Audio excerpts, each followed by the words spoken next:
Let's move on to question 7. Question 7 reads the following. In the figure alongside the large square, okay, there are two squares. One is large, I think square A we are speaking about. Yeah, consisting of areas A and B. So these are two squares here.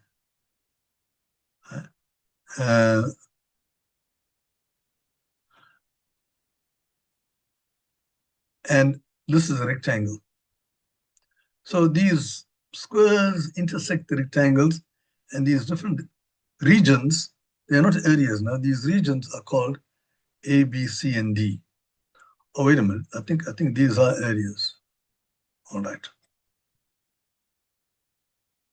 Okay, so these are the areas. A, B, C, D are the areas of these regions. And it's given various pieces of information are given here. They say B, this thing here, is 2/5 the total area of the large square. 2/5 the area of the large square. Okay, now there's a long story here. Let me get to the next slide where I think I can start writing the information down much more quickly. So here we go. Okay, now we read again that B is 2/5 the area of the large square. Okay, I'm going to record these pieces of information here.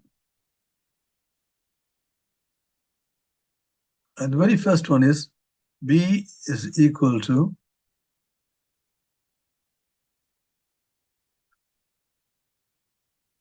B is equal to 2/5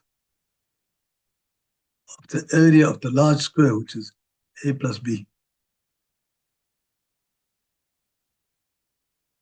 And the area of the large square is A plus B. And let's just simplify this. That gives you 5B multiplied by 5 on both sides.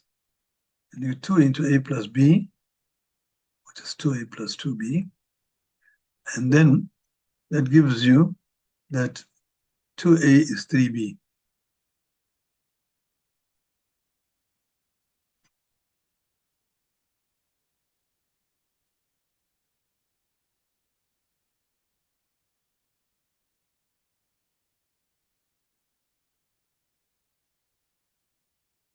Okay, so that's an equation.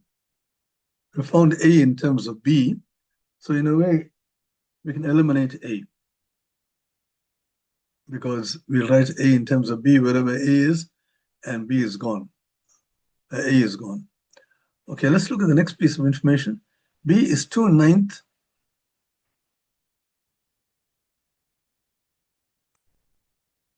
The same B, 2/9, the total area of the rectangle. One is the rectangle. The total area of the rectangle is B plus C plus D.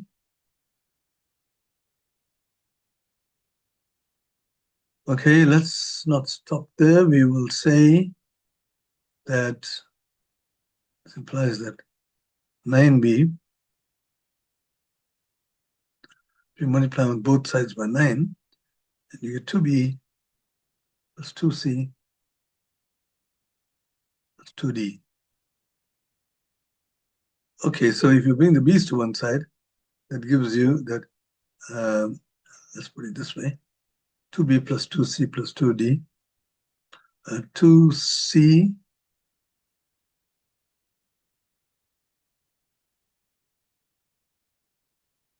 plus 2D, we're looking at this part here, is equal to 7B.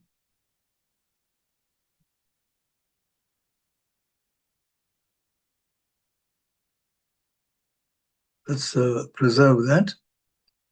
Okay, so we used up this piece of information, and we used up this piece of information.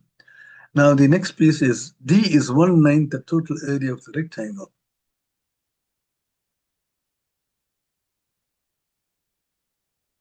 So what have we got here? We got D, it's 1/9 the total area of the rectangle. The rectangle is, again, B plus C plus D.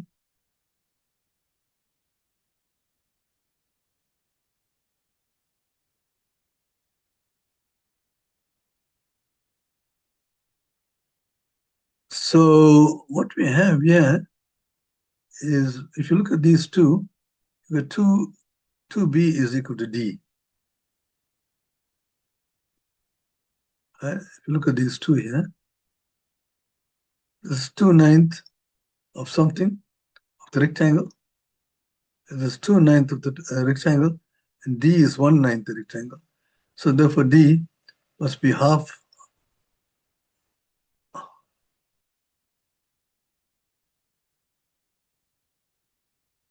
Yeah. You multiply D by 2, you'll get this. So you got 2D is equal to B.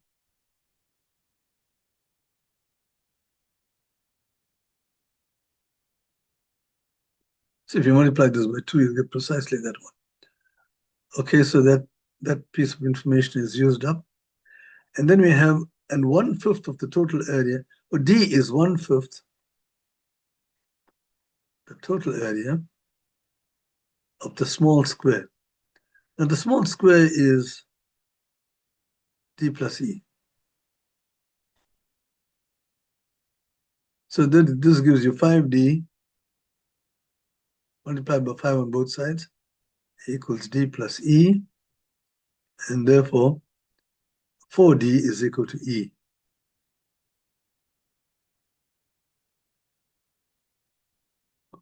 Five D minus D is 4D.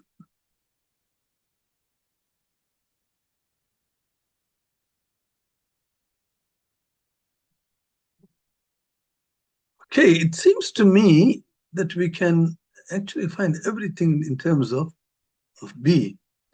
Let's just have a look at the first one says 2A is equal to 5B. So A is in terms of B. B is, of course, already B. And what about C? 2C. From here, I've got 2C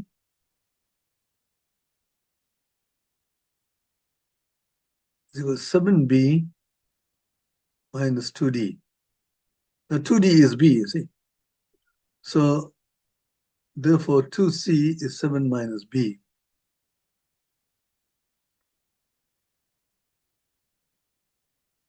And that's 6B. So you've got C is equal to 3B. Because 2C is equal to 6B. So you've got A and C in terms of B, and B is already in terms of B. And what about D?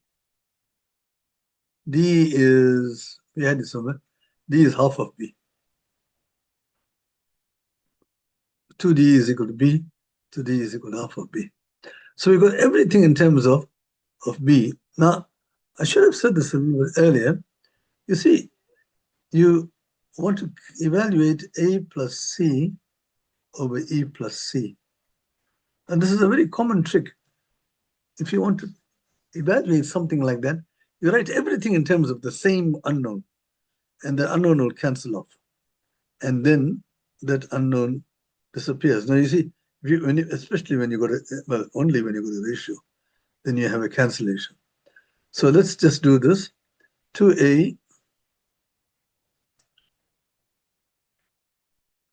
is equal to 5B. So A is 5 over 2B. And what is C? C is 3B.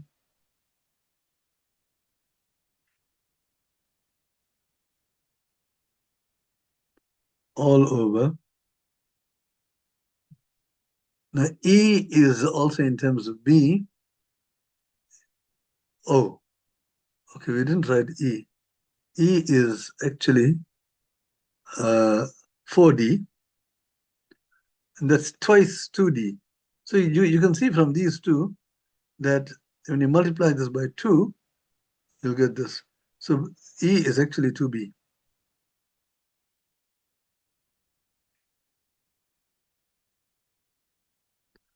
Okay, so I can put 2B here for E, and C we had was 3B. So can you see this thing, the B's cancel out, because this is B into 5 over 2 plus 3. That's 2.5 plus 3, which gives you 5.5. 3 plus 2.5. And here you have 2 plus 3 is 5. So A plus C over E plus C is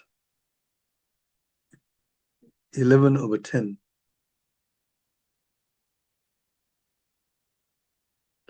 Now, it seems that I made a mistake somewhere, because I can't remember this when I did work it out. Okay, so, and that is A over B. Co-prime means they don't have any common factors. So you can see they got no common factors. And the value of A and A plus B is, according to this, 21. All right, let me just check the calculations. B is equal to 2/5 of A plus B. So 5B is equal to 2A plus 2B. So 2A is equal to 3B. So that is correct. B is 2/9 of the total area of the rectangle. Okay, so that's 9B is equal to 2B plus 2C plus 2D. And 2C plus 2D is 7B. And that's what I got there. All right. And then the second, this piece of information is D is 1/9 the total area of the rectangle. So I said D is 1/9 the area of B plus C plus D. This is 2/9. So therefore, B is equal to twice D. Right? So far, so good. There doesn't seem to be anything wrong with all this. And then you've got D is 1/5 the area of the small square. So D is 1/5 of D plus E. That's the area of the small square. If you multiply by 5, you'll get 4D is equal to E. That's right. Because 5D is equal to D plus E. So all these are correct. And therefore, A plus C, A is, oh, I see. See, A is 3 over 2B. That's the problem. 3 over 2B. So it's always nice to double check.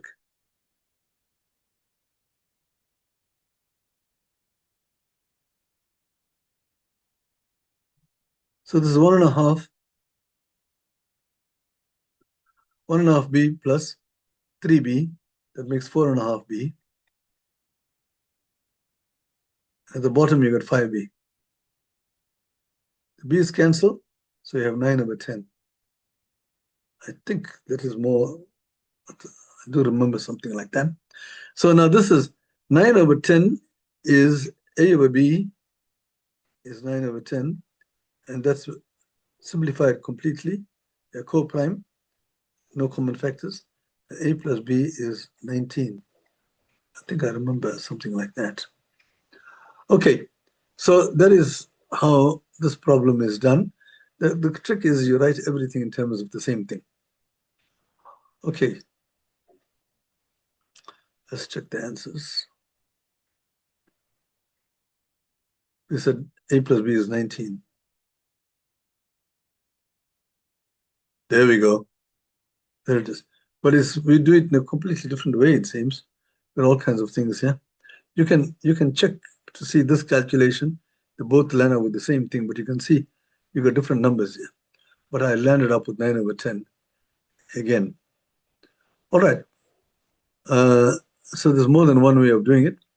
But I think my way, which I did, is not difficult at all. It's quite simple. Okay, let's now get on to the next problem, which is question 8.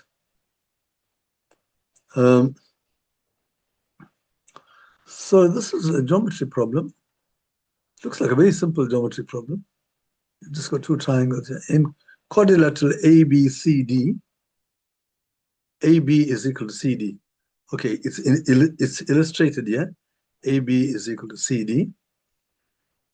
But angle ADB plus CBD is 180 degrees. And that's interesting. What is it? ADB. ADB is that one. And CBD. CBD is that one. Now, these are alternate angles, so they're not equal. They are supplementary. When you add those two, you get 180 degrees. Right. That's a strange kind of a piece of information that is given. And the question is, what is the value of angle BAD? So this is really the goal. Right, that's quite a thing. Now, how do you use this information? Because this line doesn't seem to be parallel also. Look, it takes a long time to actually figure out constructions, and so maybe one of the ways is, you see, these two are supplementary, but this angle here is supplementary to if you extend the line. So that is why I extended the line here in this thing. Now I know that this plus this is 180, but this plus that is also 180. So we have that these two are equal, these angles. These two angles are equal. Because when you add either of them to this angle here, you get 180. All right. Now, how are we going to use this? So why don't we try to make these two triangles congruent? In other words, I extend this thing by the same length as that, which I have done. Okay, so these are equal.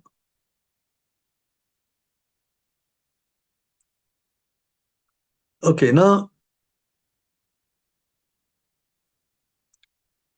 it looks as if these two triangles are congruent. So let's see which two triangles. I have to join this one.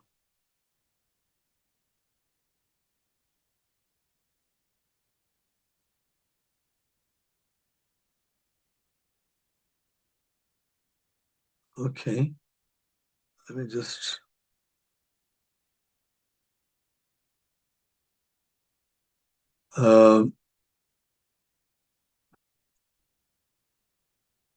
starting here.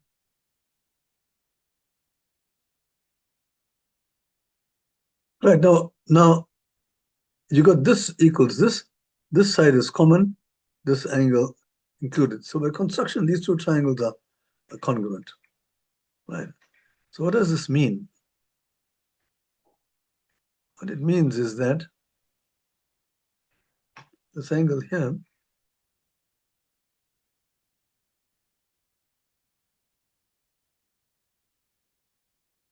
this angle is equal to this angle because they are congruent. Let's put a double curl like that. I got a single curl here. Okay. And oh yes, because they are congruent, you'll have that this line here. Let's put on our A, B, C, D. A, B, D, C. CD is equal to AB. So this line is equal to CD. But these two triangles are congruent. So this line, CD, is equal to this line here. These are equal because of congruency. But now you have an isosceles triangle here. You have an isosceles triangle. And this angle here must be the same as that. But you see, this angle here is 67. This angle was given, 67. So therefore, this is 67. And that is what we need to calculate. Okay, this is a very simple solution in the sense that it's something that you can understand. You are grade 8 and 9, and you know about isosceles triangles. The only thing is, the construction, it would have been very difficult to see that you can solve this problem by extending this line the same length as this, and then using this fact here, that these two are the same, to create an isosceles triangle. All right, now this is not the only way of doing this thing. There's another way of doing it where you use circle geometry. Now, I'm going to take a little bit of time off to discuss circle geometry because lots of problems occur involving circles. And I'm going to tell you very quickly about some of the things about circles. You are definitely would not be able to follow even 30% of what I'm going to say, but I'm going to rely on the fact that this is a recording and you can hold on to this and try to understand it. More than that, I've given you a reference here where if you want to learn circle geometry, there's a very quick way of doing it. A quick way, there is a way. It's reference is 1000 Olympiad. This is a book that I wrote, and it's got lots of material on it, 643 pages, if I remember correctly. And on pages 289 to 305, there's a lot of, that's 16 pages, there's a lot of information on circle geometry, starting right from scratch.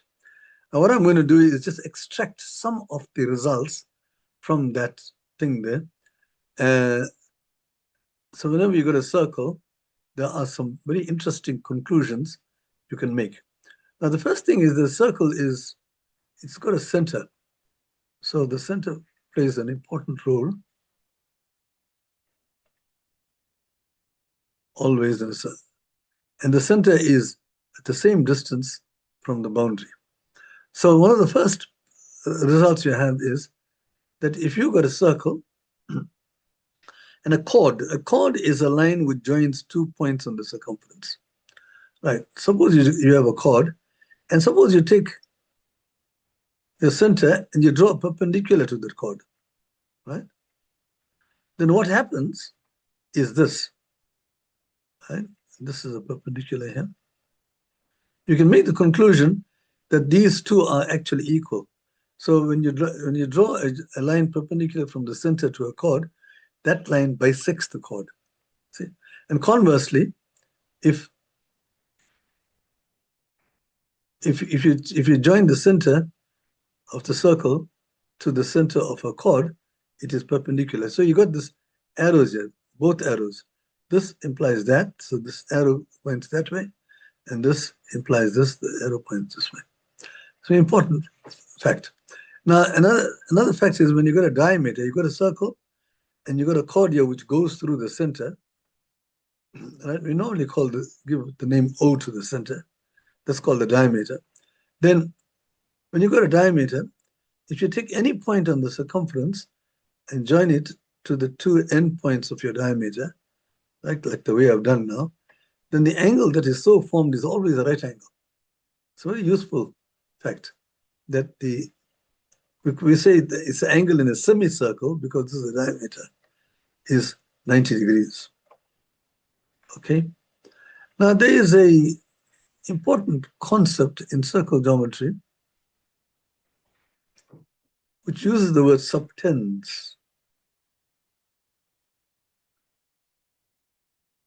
Subtends. And I'm just going to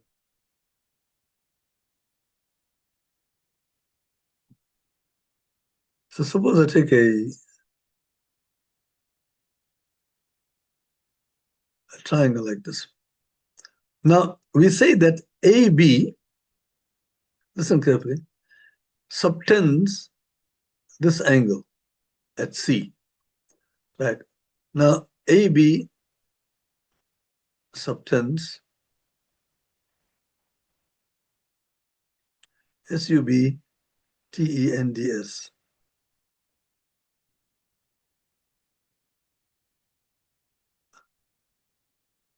Angle ACB.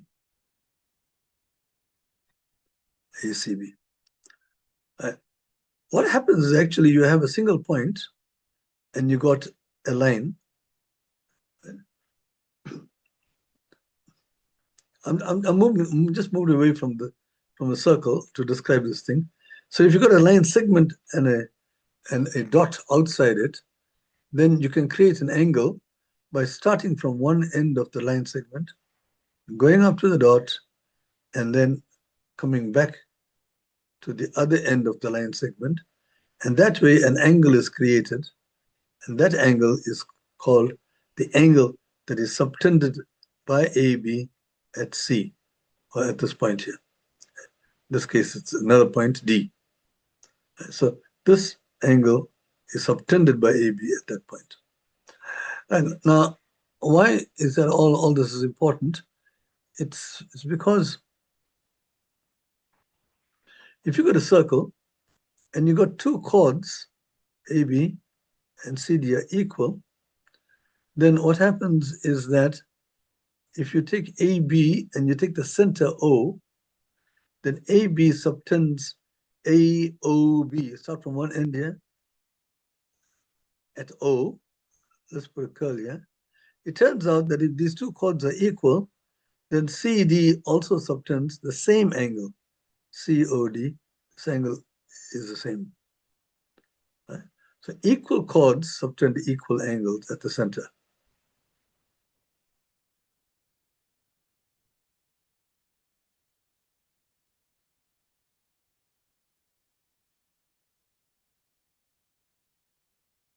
Equal angles. But not only at the center, also at the circumference.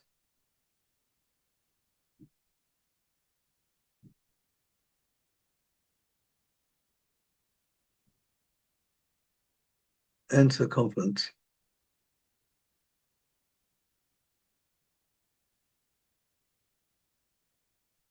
I should have said some other thing, but what it means is that if I take any point on the circumference,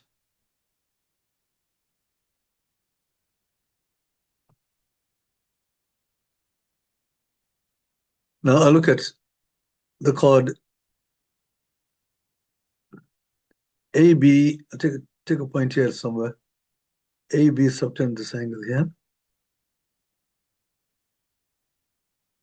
at the circumference. It means if I take a point at the circumference. So if I call this angle here X,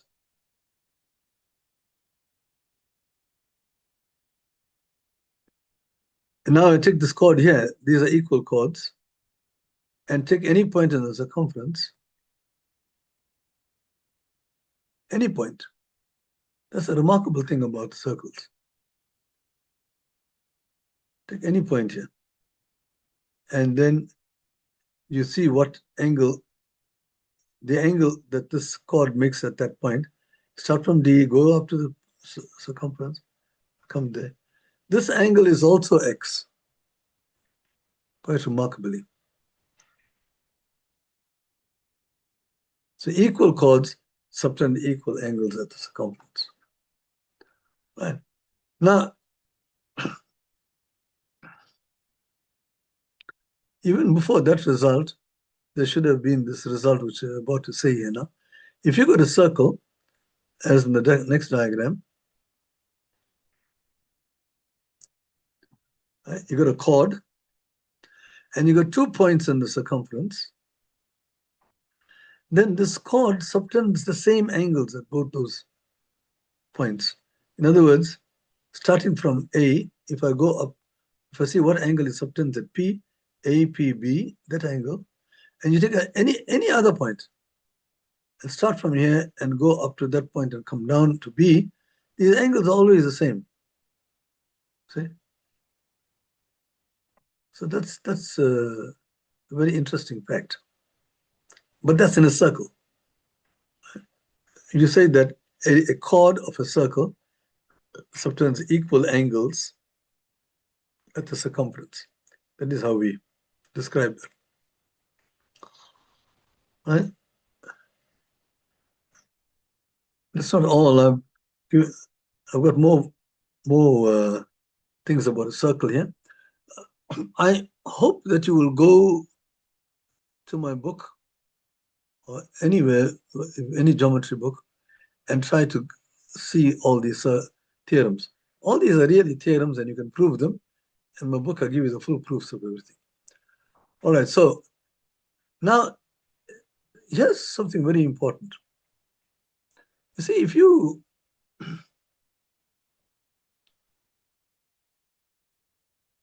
have 3 points,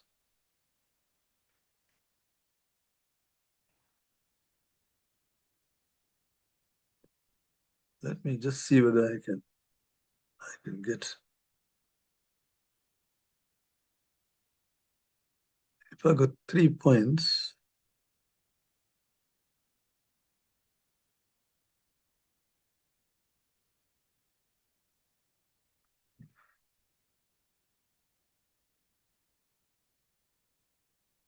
I don't know where this diagram came from.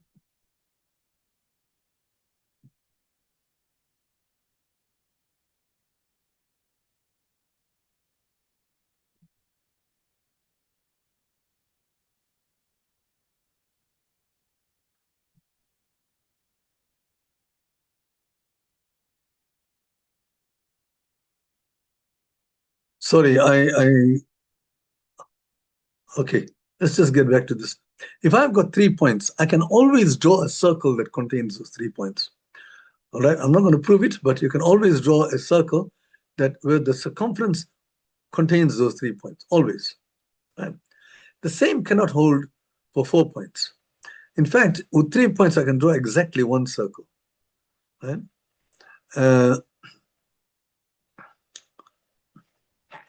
I can draw exactly one circle. Unfortunately, I haven't created any space here for myself. Let me just squeeze in here somewhere.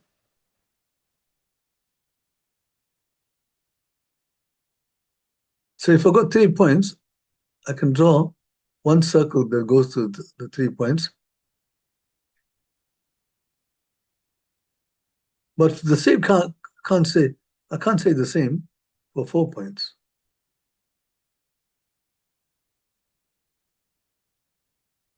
If I had these 3 vertices, I can draw this. The center of the circle is, you take the perpendicular bisectors of any 2 sides and see where they meet, and that is where the center is. All right, that quickly tells you where the center is. But if you got a 4th point, like if I got the 4th point here, for instance, then 1, 2, 3, 4, there is no circle that can go through these 4 points because there's only one circle here. This point is not on that circle. So if you got 4 points, you need not be able to draw a circle that contains all 4 points. But those 4 points where this is allowed, where you can draw a circle, are very important quadrilaterals, right? A quadrilateral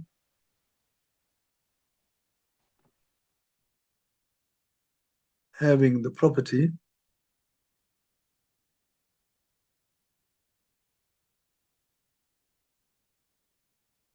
that there is a circle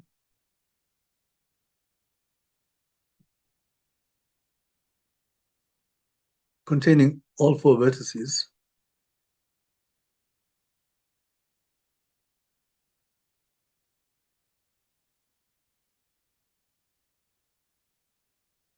is called a cyclic quadrilateral. CYCLIC quadrilateral.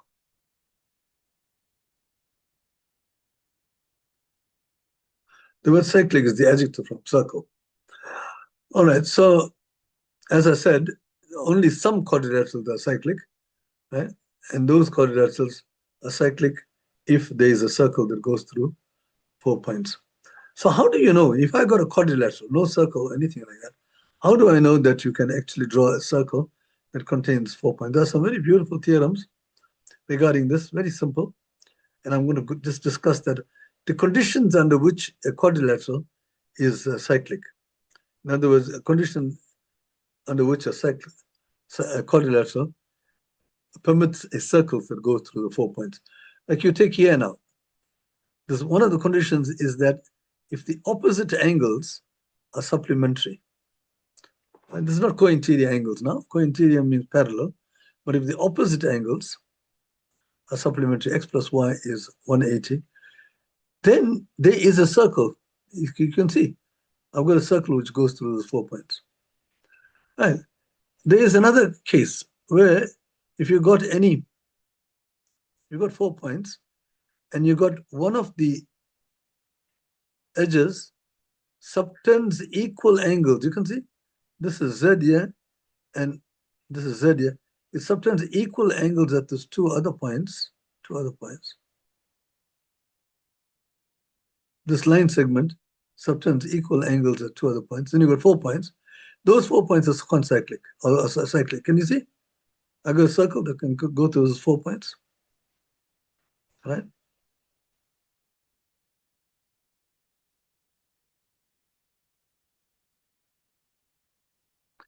Now, I told you earlier that if you got any chord of a circle, right, then it subtends equal angles at any point on the circumference. So when I complete this quadrilateral, lots of properties suddenly become evident, because it's not only this is a chord of the circle, it subtends equal angles.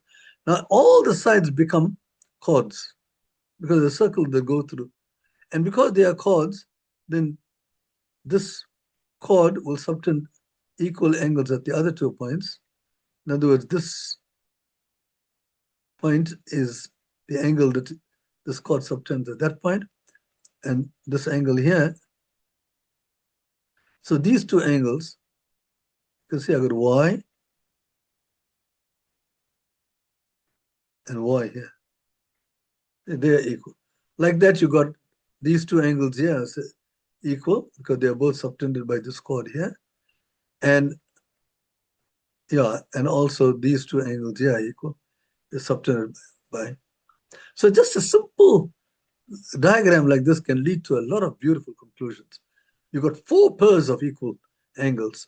Given 1 pair of equal angles, you have 4 pairs of equal angles without any other facts given. And because this scenario allows you to draw a circle. Okay, so there is another condition where, so here I got theta and I got 180 minus theta.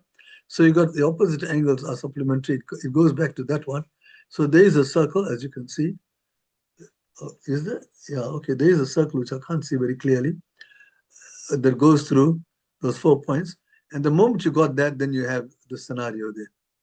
So just this simple situation leads to all these beautiful conclusions. All right. And there are some other results about tangents. We have said this before, when you take the center of a circle and you join it to a point where a tangent touches the circle, then that center is perpendicular. This line here, the line that joins the center to the point of contact of the tangent, that line is perpendicular to the tangent. See, that's what we got here. And then here again, this is another interesting theorem where if you got a point outside a circle, and if you draw 2 tangents, they are always equal in lengths. All right, so that is a quick summary into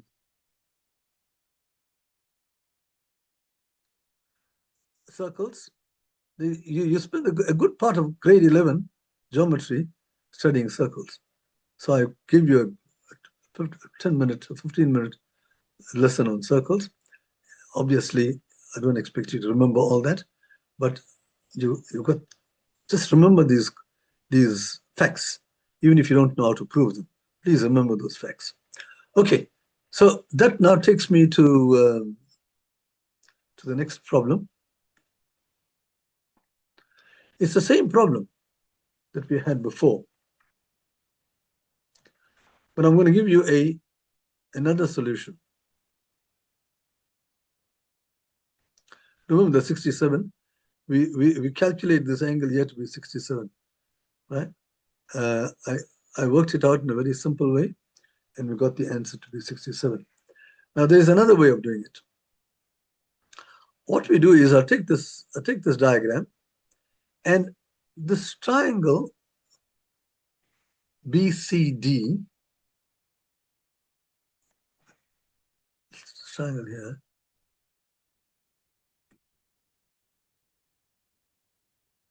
if you take this triangle and if you cut this thing out, this triangle, and place it here, you can do that because this line is equal to this line here. So I can cut this thing and I can place this thing here exactly, right? And I will get this situation here, right? So now I've got a new point, call it E, right? So that is a construction. Now let's see, what's the conclusion from that? Because we cut this thing out and placed it here, these two triangles are exactly the same, right? This bottom triangle is just a cutout piece of that one. So they're congruent. That's what congruency means the two triangles are exactly the same. Now we are given that this angle here is 67. So it follows that this angle here is 67. So this is just a replica. This is a replica of that one. Likewise, well, those two were equal. And that's how we were able to cut it like this. And this will be equal to this. Okay. So now I claim that this picture here allows me to calculate this angle. And now watch carefully.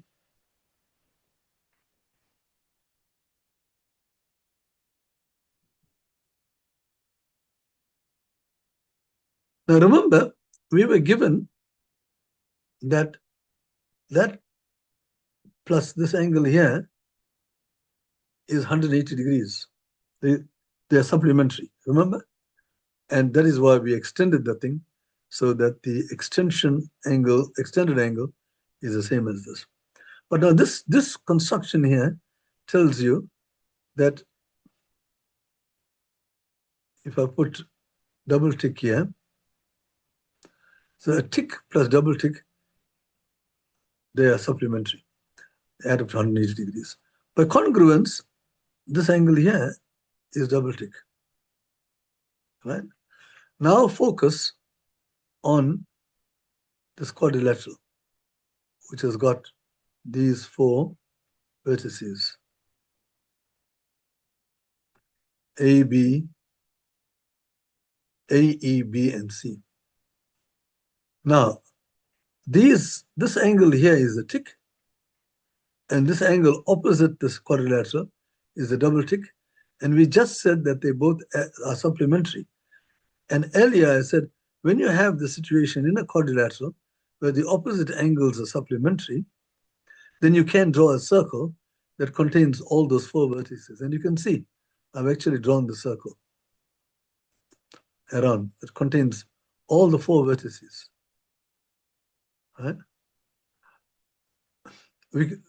That guaranteed that there will be a circle, and I've just drawn it to verify it. Okay, so now you've got a circle. And in the circle here, if you look, you got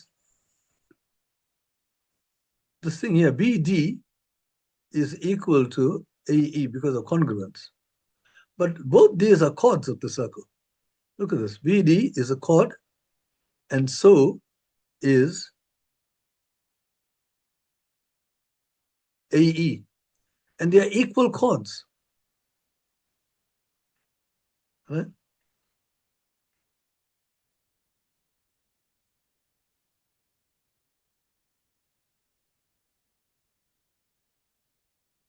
And we said earlier on that equal chords subtend equal angles at the circumference, right?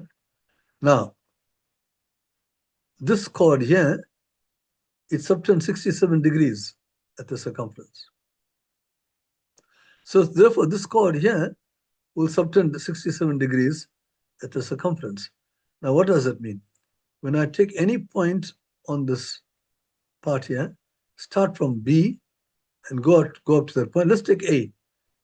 Start from B and go up to A and land up there. This angle is 67. And that's exactly what I wanted to calculate. So this thing suddenly sort of